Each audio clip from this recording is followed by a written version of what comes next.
Yeah, well, you're not putting it on the wall and selling it for 20 bucks. We don't sell fake stuff here. I mean, I got a spot all cleared out on the wall for him.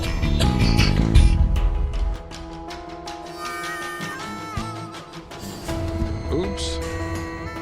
I'm willing to take risks like this to show I know what I'm doing, even if it does piss my dad off. Cory got a call from a person who had a 1950 Chrysler. I called the shop saying that he had a 1950 Chrysler Town & Country. I've never seen one in person, so I really have to go check this thing out. Hey, how's it going? Good, man. How are you? It's a Town & Country, right? 1950 Chrysler Town & Country Newport. Sweet. You ever seen one? In pictures. It's all steel, and the wood is all original, handcrafted. It's got to weigh as much as a train. Yeah, it is a boat. Yeah, you definitely wouldn't want to get hit by this in your Honda Civic. No one makes anything like this anymore. At one point, Chrysler made cars that were more expensive than Rolls Royces. I think this was their second most expensive car at the time they built it. Actually, you're right. Yeah, in 1950, this was the most expensive car in the Detroit lineup. It was about $500 more than a Rolls Royce back then. So no one could afford them. They barely made any of them. Cory had taken a look around it. Do you mind if I take a look around it? No, go ahead. It's got the marble steering wheel. That is super cool. It's pretty different. I'm shocked in what good shape it's in. I gotta tell you, man, I'm rarely impressed. Normally, they send me out to go see a car and I'm not into it at all. So what are you looking to get for it? I'm looking around 50,000. 50,000? Yeah. Cory called an expert to have a look at it. This is it, man. Man, that's a cool ride. I like it. 1950 Town & Country. You know, it's interesting. In 1949, Chrysler dropped from being number 2 out of the big 3 to number 3. And so what they did to scramble back in place is they kind of took all the chrome and wood they could find and kind of threw it at this car, trying to push luxury, you know. Cory had a ride on it. You feel the pulsating of the 135 horsepower pushing a 5,000-pound vehicle? Seriously, I really, really like the car. What do you think it's worth? I mean, realistically, because it's such a limited production vehicle and the collectability on it isn't super, super high, I'd say you'd probably got to be between 35 and 40 grand on the car. I'd have to offer you like 22 grand, dude. I paid way more than that for it. I mean, I think your guy said 35 to 40, and that's even too low. The lowest I'd go on the car would be 45. You couldn't do 28? No, I think 45 would be the best I could do. I'm really sorry, because I really do like the car. We're not going to be able to make a deal. Yeah, but I appreciate you coming out. Appreciate it, man. Take care. A man brought a collection of pawn shop movie posters. The biggest collection of pawn shop movie posters you'll ever see. All of them one of a kind. Pawn shop movies. Yeah. This is cool. And pawn ticket 210. Now, what's the other one? Pawn shop politics. That's cool. In old silent movies, it was just as common for someone to walk into a pawn shop as it is for someone to walk into a bank today.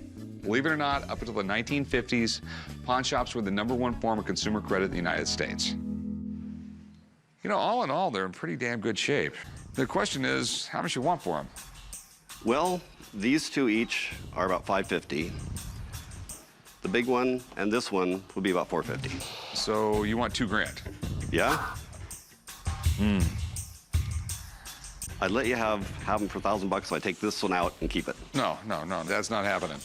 You like that one too? I like that one too. Probably the best I could do for you would be around $1,600. You'll never see him again. 1,400? $1,500, we have a deal.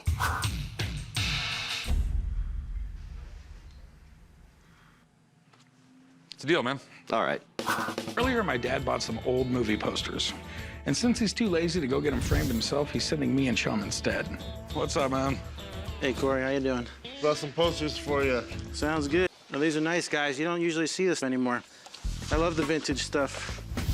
They're mounted on cotton, which is a good thing. So, there is a low value for that. All 4, you're probably looking about $1,200. About 1,200. This is the side of the business that most people just don't think about. In order to sell stuff for a higher price, you have to make it look nice, and good framing doesn't come cheap. You'd be framing less, so I'll do a 1,500 for it. 1,500? Yeah, I don't think we could sell them yet. Rick likes these. We run a pawn shop. We're there to make money. I don't care if he likes them. Okay, I could probably do 1,500. Deal, David. All right, sounds good, man. All right, thanks a lot, buddy. No, you're gonna like this. The framer fell in love with one. I sold it to him for $1,500. You sold the other poster? Yeah, dude, we broke even already. If I wanted to sell them, I would have done it myself. I want to keep them. I mean, I can't get pawn shop stuff like this every day. I mean, I got a spot all cleared out on the wall for them.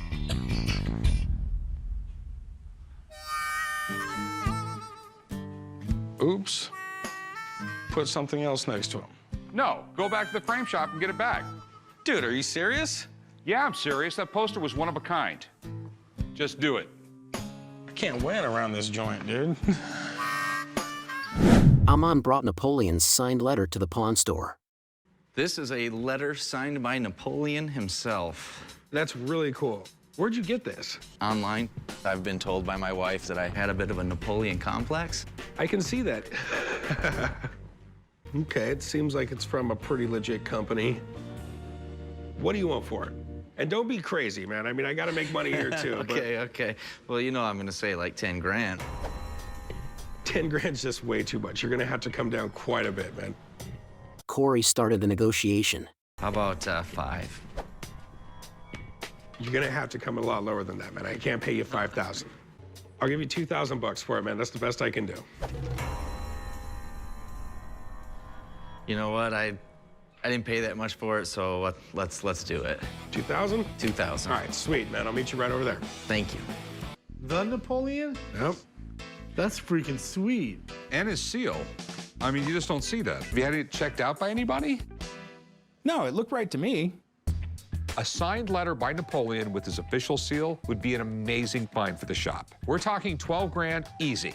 This is typical. They're just going after me because I'm on crutches, like lions going after easy prey. Now I gotta go drive across town just to shut them up. Cory went to an expert. This was a really bloody battle, about 150,000 troops all told on both sides involved. But in fact, it was a major victory for the French army. As I look at this, it looks a lot like part of a proclamation he made to his soldiers after having won. Okay. So if you've got one of the original copies that would have been written out on the battlefield, that would be priceless. The thing is, this is not one of those original manuscript copies. Ooh. What we consider to be the original, which looks exactly like this, that's in the military museum just outside of Paris. So what we've got here is very clearly a replica of a very important document. Okay, how can you tell? See that the ink would have faded in color. Can't say that this is worth very much as a historical artifact. Well, there goes $2,000 down the drain. You paid $2,000 for it. That's a big loss, Cory. Yeah, it is. Yeah, well, you're not putting it on the wall and selling it for 20 bucks. We don't sell fake stuff here. Fine. Dumb kid. A man brought Marilyn Monroe's lost poem to the store. I've got an item for sale today. I've got a Marilyn Monroe signed picture and a handwritten poem. Wow, this could be very valuable. Looks like she's swinging on a rope. Yes. In high heels, I'm sure that's really safe. She was kind of known for responding to letters herself. And Marilyn probably connected with normal people because she came from a pretty humble background. Before she was famous, she actually worked in a World War II munitions factory. And they actually caught a few pictures of her there, which, snowballed into her actually getting a career.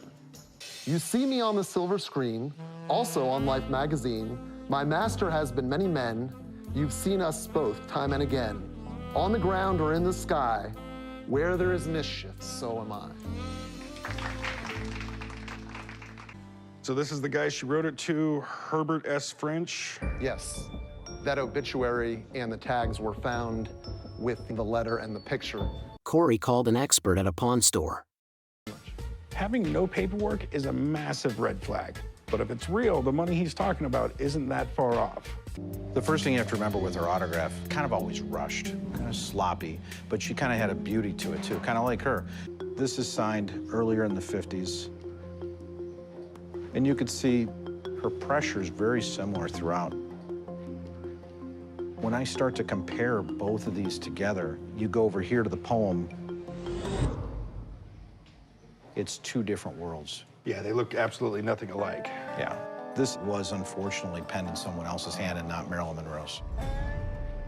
The thing that actually would probably have more value is probably the photo postcard. The poem, unfortunately, because it's really hard to tie it to her, you're probably looking at something that's in the $40 to $50 range just as a collectible. Okay. I wish it were real, man. I mean, we'd both make a lot of money, but Absolutely. as it sits, there's really nothing I can do with it. Have a nice day, man. Thank you very Take care. much. Thank you. Cory brought a fake lottery ticket for Chum.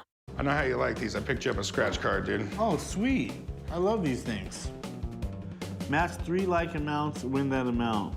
All right, I'm feeling lucky. All right, I got a 10,000 and a 50.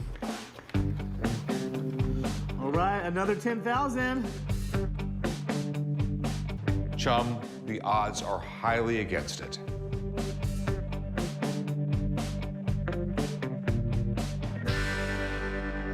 What's that say?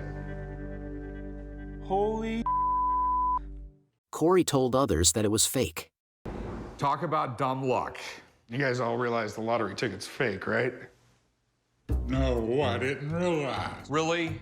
Dude, they sell them at party stores all the time. It's completely bogus. Why would you do that? Go get him. Go get him. Give me a call as soon as you can. We really gotta talk, dude. It's really, really, really, really important, Chum. Give me a call. Voicemail again. All right, hold on. Chum just texted me. What? Call you back in 20 minutes, just buying a ticket to the Cayman Islands. I won't have to pay taxes on the money there. Oh, hey, man, the ticket was just a joke, dude. It was one of those gagged lottery tickets. Chum, you don't have $10,000. The ticket is fake. It was a joke.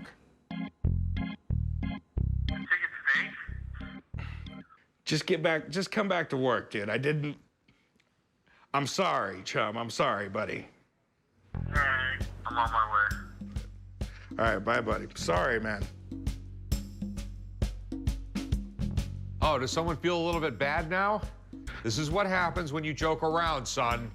So how much did the ticket cost? I'll pay you back for it. The ticket? You think your little fake lottery ticket fooled me? Come on, Big Hoss. So you knew it was a joke the whole time? You know, I knew that ticket was fake. I get those all the time. I hand those out to people. They're funny. A man brought Onyx Diamond flip glasses to the store. I've got something here which I think is pretty spectacular. A magnifying glass. No, it's better than that. Bam! That is 18th century onyx diamond authentic spectacles. An expert was called to have a look at it. I think there's definitely something here. But since I've never seen a pair before, it's worth asking for a second opinion. Hey, how's it going? You've been here before, haven't you? Yeah, I was with the pedal car. Remember that one? The black and white. Oh, okay. Yeah, it was All good right. doing business with you. Okay. All right, what do we got here? These are 18th century spectacles. Spectacles were probably first invented in the 13th century. And by the 16th century, people were buying them and personalizing them, making them a fashion statement. What do you think they're worth as is? Generally, jewelry from this time period of this quality is worth a lot of money. Good. But technically, this isn't jewelry. Got probably 10 grams of platinum there and some very inexpensive stones. And you can't exactly wear these around your neck. What do you think, Big Hoss? What'd my dad say, 800? Yeah. I feel a lot better about these now that my dad looked them over, but I think he might have lowballed a little bit. 850, come on. It's a win-win situation, don't you think? I'll give you the 850. Good man. All Cheers. right. Thanks. You sure about that? Yeah, I'm sure. All right, I'll meet you down over here at the counter. All right, appreciate it. My dad knows a lot about diamonds and precious metals, but what he doesn't know is how hot vintage jewelry is right now. If I'm gonna prove I deserve a piece of this company, I'm willing to take risks like this to show I know what I'm doing, even if it does piss my dad off. A man brought a signed Chicago Bear ball. I got a 1967 autographed Chicago Bears football. The Bears! That's right. My uncle gave me the ball. It was given to him by Ronnie Bull, a Chicago player, at a banquet.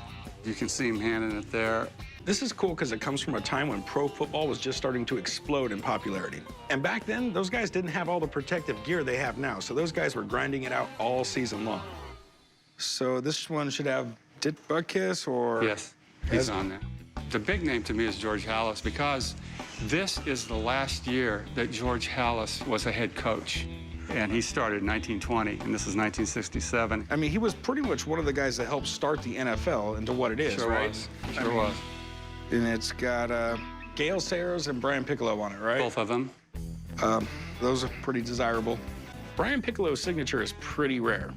He died at the age of 26 and became a legend because of his story. Pair that with his friend Gale Sayers' signature and a bunch of other Hall of Famers, this thing could be worth a lot of money.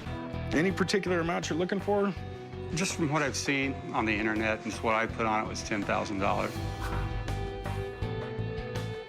An expert came there to check its authentication. There's no way that these can be fake because my uncle received the ball from Ronnie Bull, a player on the Chicago Bears at the time. So yeah, I feel good. I feel very good about it. No other team in the NFL has more wins than the Chicago Bears. The Chicago Bears are one of the 2 oldest teams who are still playing in the NFL, and as far as fan bases go, they have one of the most loyal fan bases of any team out there. What concerns do you have? There's a lot of signatures on this ball. Plus, I don't know what to price it as because they're relatively famous players. Absolutely. And as we all know, Brian Piccolo isn't around anymore. From there, we go on to Dick Butkus, who's in the Hall of Fame as well. Right in the middle, George Halas. Legendary coach, probably one of the most influential and important people in football history. This one just isn't characteristic of other Gale Sayers I've seen from the late part of the 1960s. So the Sayers, like the Piccolo, in my opinion, these are clubhouse autographs.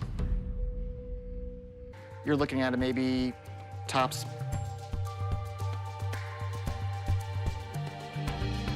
$1,000. That's a big difference. Right. I'd offer you around $100 for it. So I'll just keep holding on to it. Right on, man. Appreciate it. That's all for today's wild ride at the Pawn Star Shop. Hit like and subscribe for more pawn shop drama.